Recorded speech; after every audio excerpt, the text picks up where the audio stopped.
future based on the symptoms.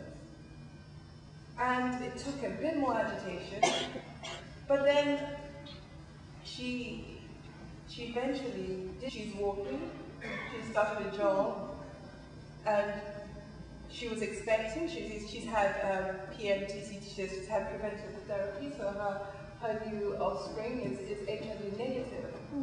And not only that, she's actually talking to the community. And why was she scared? Because of stigma. Stigma in the community.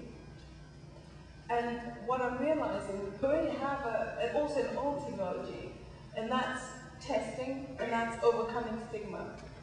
And I really believe that in order to make progress and inroads on this awful disease that is infecting thousands every day, that we have to overcome the stigma. And how do we do that? People living with HIV can speak out, and have started to speak out. 10 years ago, in Africa, this was a death sentence, getting HIV. Now, when people get access, they can live healthier lives, but we know that in order for them to get that access, they have to get tested. And for me, that's the walk up that hill that we need to carry on doing. And the names up here remind us that so that they didn't die for nothing, that we can prevent more deaths when we can, and we can prevent more infections. Now I want to talk about some ways that we can all take action. CARC, the Connecticut Statewide AIDS Coalition, today is encouraging everyone to call Governor Rell. And there's information, if you haven't gotten it when you came in with your program, please take one on your way out. I made the phone call right before I came over. It took just a few moments. They won't ask you questions. You just need to let them know your opinion. So don't feel like you need to be really well informed or educated and you're going to need to answer all of these questions. But if you could just take literally 30 seconds out of your day and make this phone call. The Department of Public Health, when they submitted their budget to the state this year, cut $3 million for AIDS funding out of the budget, which is about 30%, versus we were sort of expecting that there would be a cut, and we were expecting it would be along the lines of 10%, and that's sort of what we're seeing in other departments, and they're looking at cutting this 30%, $3 million chunk, which I know for our agency, AIDS Project New Haven alone, is about an $80,000 impact, which will impact our ability to difference. So we need as many people as possible to take a few moments out of your day today and make phone calls to Governor Rell's office. There's information in the back where you should have gotten when you came in.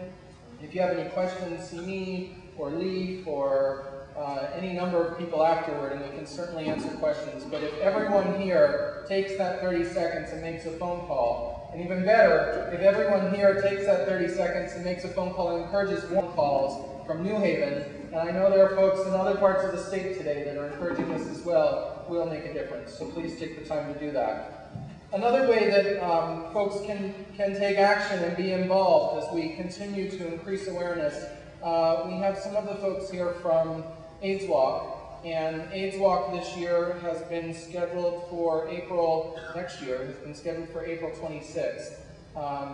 And we encourage everyone to do AIDS Walk. Not only does it raise money for many organizations here in New Haven, but more importantly, it's one of the ways that we really do increase awareness, seeing that many people out and doing things. And I personally would like to see a lot more people out for AIDS Walk and increasing the awareness, because I know that the opportunity that has. So we're done fairly early. Does anyone have anything that they can?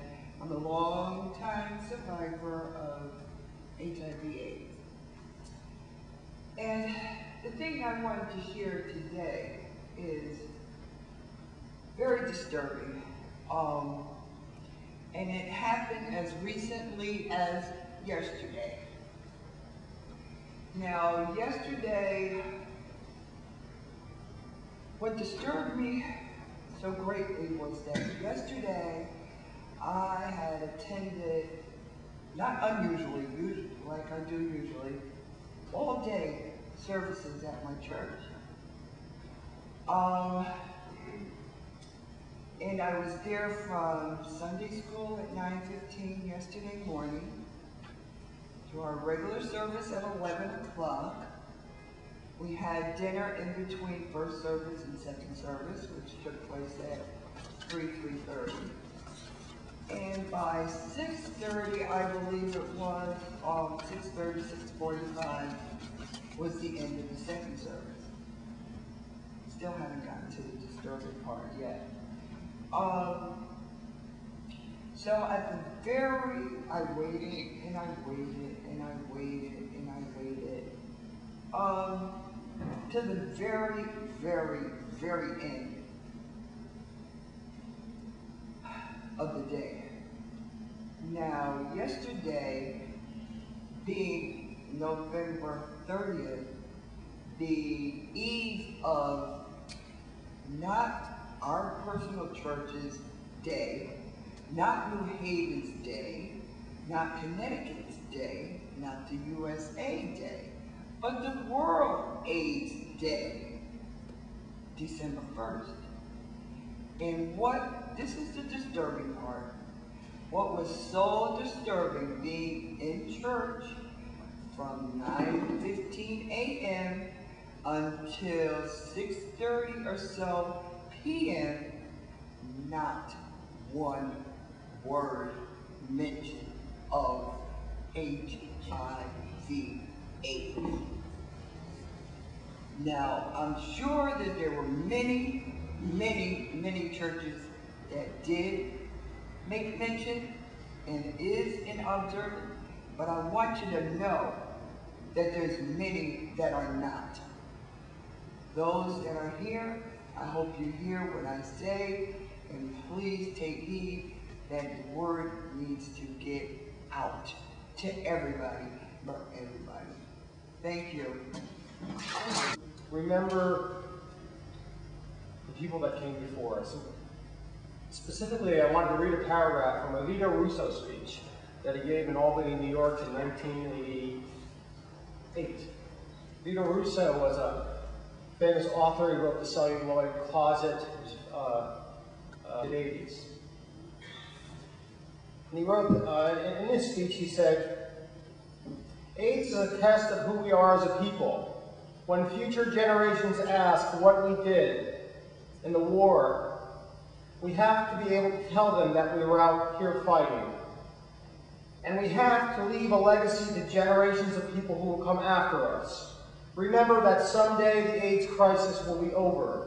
And when that day has come and gone, there will be people alive on earth, gay people and straight people, black people and white people, men and women, who will hear the story that once there was a terrible disease and that a brave group of people stood up and fought, and in some cases died, so that others might live and be free. Now, Vito said those words at a time when, at a horrible time, when people were, I don't have to tell you when people were dying. In some parts of the country, in San Francisco and certain neighborhoods of Los Angeles and New York, people were walking as though they were the walking wounded. It was a horror story unfolding. And a brave group of individuals did rise up and say enough, and turn their see happen amongst AIDS agencies in New Haven is greater coordination among them. What I'd like to see in AIDS agencies in New Haven is more participation by people with AIDS. I want to encourage them to add people with AIDS on their board of directors. I want to encourage them to open up their boards of directors meetings to their clients. So I believe that just like these early AIDS activists, and for all these well-serving and well-meaning people that inhabit the AIDS agencies here in New Haven, I'd like to encourage them to read the Denver Principles. I like to have them posted on their walls. These were the founding principles of the early PWA, Persons with AIDS Empowerment Movement. And they're even more important today. And I'd like to thank them for their work. Thank you. I participated this morning in the numerous things. It's not said enough.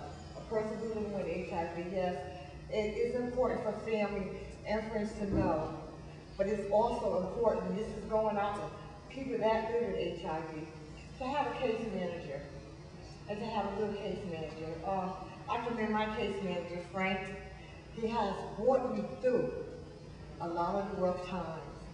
And a person living with HIV, you need to have that closeness outside of a family is a case manager.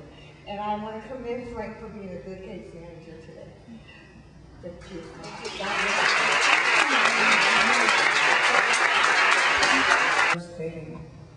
We didn't even know what was all about it.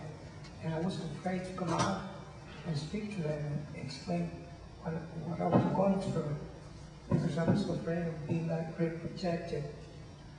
I lived with this condition for this time, and it got to the point that my family asked me, what was wrong with me, because I was going up and down with the conditions. And it took me a long time to accept the reality that it's nothing, that it's just like we don't have it, it's something that we have, it's just, we were going through it. And I believe in God deeply, and my family loves me deeply, and at the end, God gave me the courage. I lost my partner for 18 years, and I'm proud of these people that have been around me and given me the support, and have been there with me. And my people from Leeway, which I love, this has been my family now, and they have helped me so much with this. And it's time for us to, be real and accept the reality that we have. We're not punished. Definitely we're not punished. And some people think, okay, maybe they haven't studied enough to realize what the condition is. I've been there, and I'm there, and I'm going there. So if there's a God that loves me, that loves everybody, and for all this, I prepare for that. Thank you all. Yeah, I know about the viruses. I had it for about good 25, 28 years. And a couple of places failed me out, like AIDS and thing. I had places failed me out a couple of times. Wasn't for them. I don't know what would happen. I probably be here sitting here right now before AIDS and thing. And that's the God's honest truth. And met a lot of good people there. And Leeway, that place right there, really saved me. I didn't have nowhere to go, no job, no nothing. I mean, I was like going down for the last count. And Leeway, like they pulled me up. And they pulled me up, put me back together like a sea roach, where I was going again,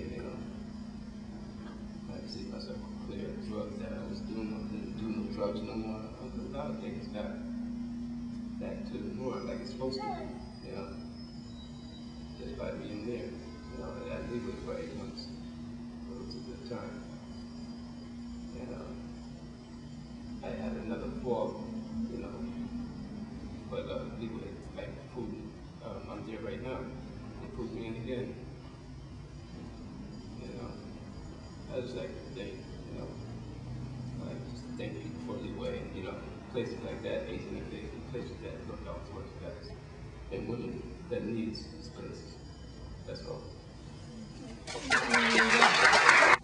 Lord, I will lift mine eyes to the hills, knowing my help is coming from you.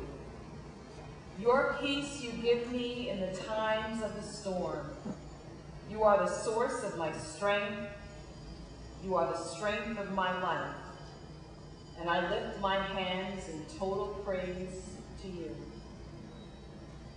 We thank you this day for all those who have gathered to remember to advocate, to support, to confirm the fight.